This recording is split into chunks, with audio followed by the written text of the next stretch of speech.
Hi, everybody. This is Gary Dean with Sentiment Timing, and this is our technical video report for Monday, January 2nd, 2022. Hope you guys had a fantastic New Year's Eve, and we're going to be starting off 2023. I think things are going to be just as good as they were in 2022 for a bunch of our, say, trading directional moves that we've been talking about. So on Friday, we were looking at a pretty big gap lower open.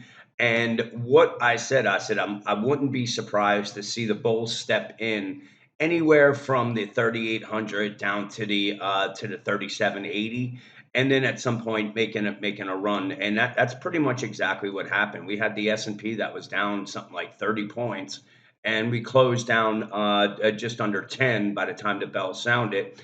And now this is the triangle that I was following.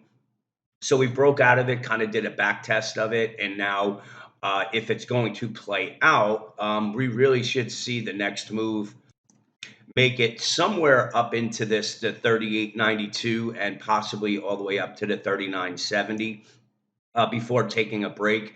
And really, the way that I'm looking at this is this, we have this triangle right here. We have the bullish falling wedge. So the target on this is looking somewhere up into the 4,000 level if it's going to play out. The triangle here is 38.93, 30.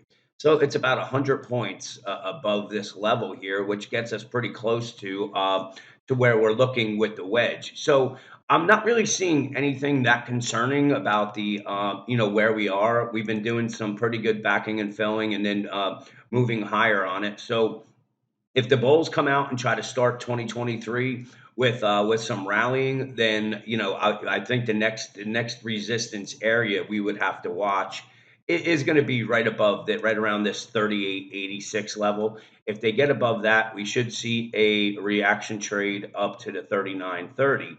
Now, if the Bears can push it through the lows that we made on Friday, 37.98, there should be a reaction trade down to the 37.80 and possibly even down to the 37.56.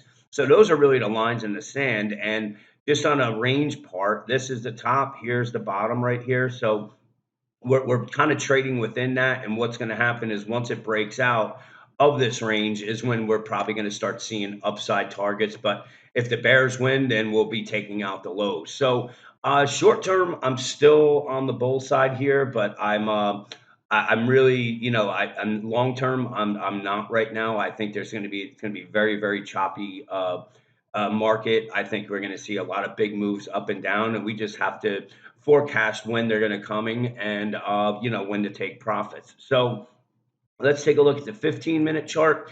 Again, not really seeing any major concerns here. We did have a little bit of a bearish divergence, but here you can see we had a bullish divergence. So it's to me, once we clear these levels, that's when we start heading up to this way.